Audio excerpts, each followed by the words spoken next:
Halo teman-teman yang berbahagia, berjumpa kembali dengan saya, Dr. Andri, spesialis kedokteran jiwa dari Rumah Sakit EMC Alam Sutra Tangerang. Pada kesempatan kali ini saya ingin sedikit berbagi tentang suatu kondisi yang sebenarnya mungkin bisa kita anggap sebagai keadaan yang bisa membuat kita lebih rentan mengalami masalah psikosomatik, yaitu seorang yang people pleaser. Apa itu people pleaser? People pleaser itu lebih diartikan pada orang-orang yang selalu berupaya atau berkeinginan untuk membahagiakan orang lain, tapi dia lupa membahagiakan dirinya sendiri. Jadi sebenarnya kalau misalnya teman-teman itu senang membuat orang lain bahagia, tidak masalah. Itu adalah sesuatu hal yang menurut saya dan juga banyak orang saya yakin adalah suatu hal yang baik, membahagiakan, dan mungkin buat kita sendiri adalah sesuatu hal yang bisa membantu kita jadi jauh lebih stabil ke depannya.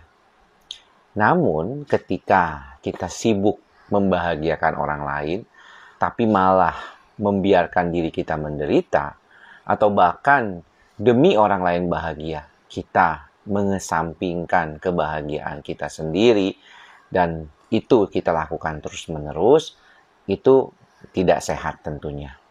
Mengapa saya bilang demikian ya teman-teman ya? Walaupun yang tadi saya bilang kalau kita mau berbuat sesuatu yang baik buat orang lain, itu sangat bagus sekali. Tapi harus dilakukan secara ikhlas. Artinya, memang kalau kita berbuat sesuatu itu bukan karena didasarkan hanya supaya orang lain itu senang atau membuat mereka bahagia supaya kita dapat nama, misalnya demikian. Itu artinya ada pamrihnya dan berarti itu tidak ikhlas. Nah, kondisi seperti ini memang sangat complicated atau ruwet gitu, rumit gitu ya kalau kita bicarakan. Karena seringkali kalau kita berbicara tentang membahagiakan orang lain, tentunya sangat penting juga untuk dilakukan. Bahkan kalau misalnya saya sebagai orang tua mengatakan, saya harus membahagiakan anak saya itu, dan tentunya tanpa pamrih. Saya ikhlas dengan apa yang saya berikan kepada mereka. Tidak masalah tentunya. Tapi ketika teman-teman itu selalu berupaya di dalam suatu kelompok, misalnya teman kerja, atau teman-teman yang saat ini sedang beraktivitas bersama dengan teman-teman, lalu teman-teman merasa harus selalu membahagiakan mereka tuh, jangan sampai mereka tuh sedih, jangan sampai mereka tuh mengalami masalah. Saya khawatir kalau mereka itu nanti nggak bagus, tapi nanti saya nggak apa-apa, saya nggak bahagia, yang penting mereka bahagia.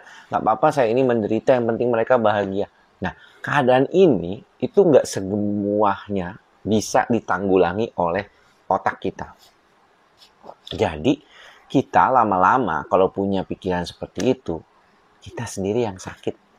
Jadi lama-lama kitanya sendiri belum tentu mendapatkan balasan, apalagi kalau temennya tuh nggak tahu diri gitu ya, cuek, atau tidak secara umum tuh memahami, harus membalas dengan kebaikan juga. Dan akhirnya malah jadi makin tambah bermasalah gitu buat kita. Untuk itulah kita harus belajar mengatasi keadaan kita dengan baik dan selalu berupaya untuk membantu diri kita sadar, diri kita jauh lebih baik. Bagaimana kita tetap belajar ikhlas, sabar, dan sadar ini jadi jauh lebih stabil. Boleh saja menyenangkan orang lain, boleh saja membuat orang lain bahagia, tapi jangan lupa untuk membahagiakan diri sendiri. Dan itu bukan sifat yang egois, teman-teman. Itu adalah sifat yang bisa membantu kita melewati masa-masa sulit dalam kehidupan kita.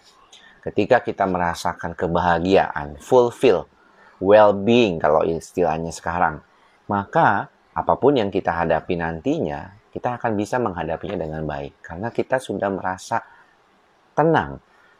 Kita sudah merasa fulfill, penuh, content, bahagia, well-being. Itu yang paling penting. Jadi jangan korbankan kebahagiaan teman-teman untuk orang lain.